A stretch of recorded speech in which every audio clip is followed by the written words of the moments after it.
Quita, it is horrible out here. Let's just take a look right now. This is the House of Torment in Northeast Austin. Oh my gosh, it's scary enough outside, but the people who are just walking into this, what they don't know, I'm getting stared at right now, and I don't know if I'm comfortable with this. What they don't know is inside is a whole lot scarier, and my heart rate is still coming down right now. Pork chop, yes sir. Just for here to go. At a place known for serving barbecue. Turkey, yes sir. Hi folks. Y'all care for any macaroni and cheese, baked potato? The employees at Cooper's Barbecue spent this morning preparing to serve those helping protect them.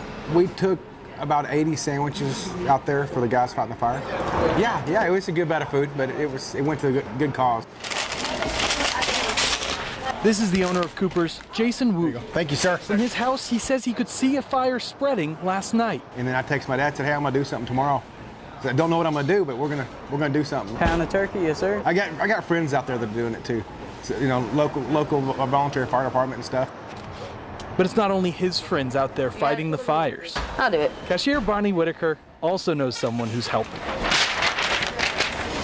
Her father assisting the crews near the family's ranch. He's moving the cows because he's got that land lease, so he's got to move all his cows first, and then he's gonna go back and help them. You know, they're doing it to help the community. So that's what we're trying to do is, you know, help too. Neighbors helping neighbors, even with something as simple as barbecue. They fight fires, we do barbecue. So we decided to do our part. Y'all enjoy. Littering the sidewalks. I got scraped right here pretty badly. Lined up like soldiers. I got a scrape on my knee. Or laying down like lazy dogs. I got scraped on my ear too, which is still here. This new favored way of zipping around has come from California and taken over Austin. It's like you don't realize it's so bad until you're taking your shirt on and off and you're like, ugh. Nick Moreau can tell you these scooters have taken some casualties. I mean, you dust yourself off and get back on. So many people are on them, it was bound to happen. Austin Travis County EMS has tracked 42 scooter-related incidents since January. Nearly half of those happened in just the past 2 months.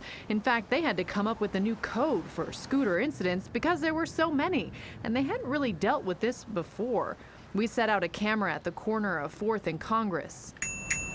And in a span of just 5 minutes, so many scooters. Well, we've seen a ton around, and these people are like flying by on them. We chatted with a first-timer to see what it's like. And you scan it, you scan your driver's license, scan it again, and then you go. And turns out there are some rules. As ride and bike lanes when available, avoid pedestrians. Oh, it says bring your own helmet. Oops.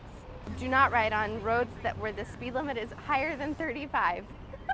Important instructions because with the addition of thousands of these scooters, EMS incidents reports prove it can get a bit bumpy. I'm like, what are you doing? Watch out! Just be careful.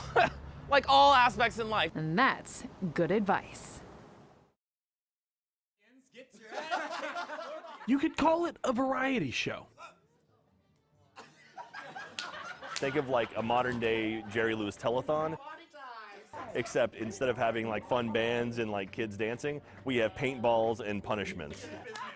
But Rooster Teeth's Extra Life is a little more than just a variety show. I mean, we're all putting everything forward and trying to do everything in our power to raise as much money for the kids as possible. Extra Life started as a 24-hour gaming marathon. Yeah. It's raised more than $30 million for Children's Miracle Network. Oh, playing Overwatch. And while they've stuck with their roots, they're trying to evolve by adding this wheel of vengeance. If a big enough donation comes in, How many times am I shooting them? they'll go through things like getting shot with a paintball. You didn't get hit. There we go. That's it. That's what counts. Thank you so much, community out there. You guys are incredible. This means the world to us. We get to do this once a year, and it's like a big family reunion.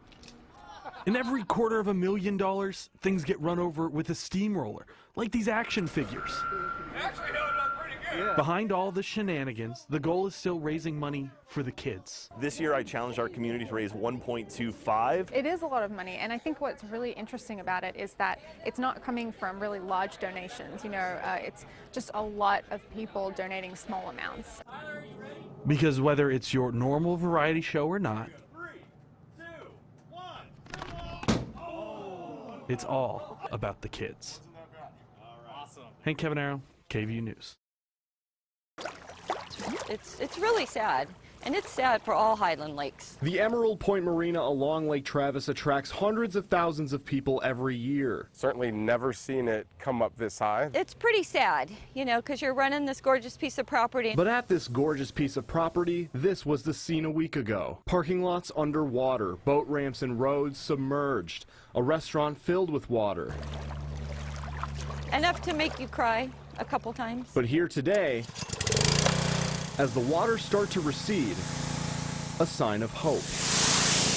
We're dedicated. It's our heart and soul. Kelly Aris is the general manager of the marina. I mean, this is what we live for. She and her employees have been working since yesterday and say members with boats here have also been a huge help. The members have volunteered and pressure washers from our members. They're doing a great job of keeping it clean. It looks great. Matthew Lambs keeps his boat here. This is outrageous. This is unbelievable. I can't believe how high it is. But the marina has done a really good job. I couldn't believe that all of the boats came up. And now, there's light. A rainbow, actually, at the end of the tunnel. We're coming back. We're hard and strong, and I want to see that just to continue to grow. Does it clamp on that? It takes some planning to put together a float for a parade. The other option is like this, but that looks like a nightmare. And for the members of the LGBT Bar Association, With the white one, they're excited to show their pride. it was a very last minute coming together thing, but we're very excited. I'm just very nervous about the wind and the rain if it picks up. And they say it's going rain or shine, so maybe we'll move a little more quickly. And just up the road at the Indeed float, Yep, I got it. Tabitha Almanza has the same worries. I looked at the weather. It should be good.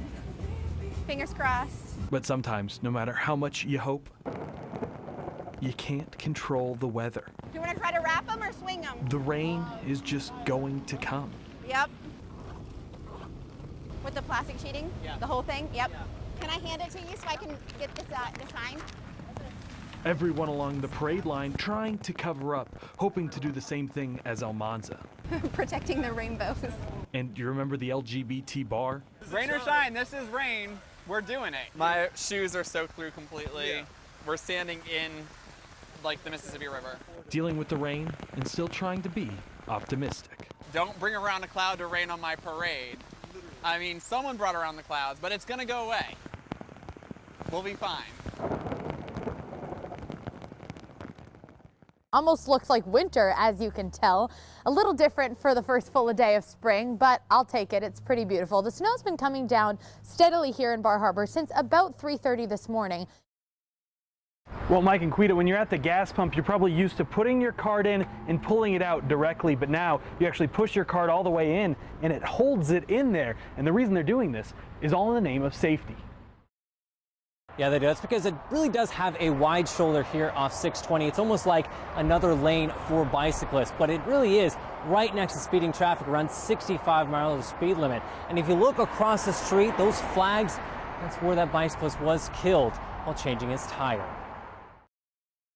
And as you can see, the haunts are going to be out here throughout the season of Halloween, but I'm about ready to get out of here. I don't know about you guys, but I'm live right now in my living nightmare. Hank Caponero, KVUE News. Oh.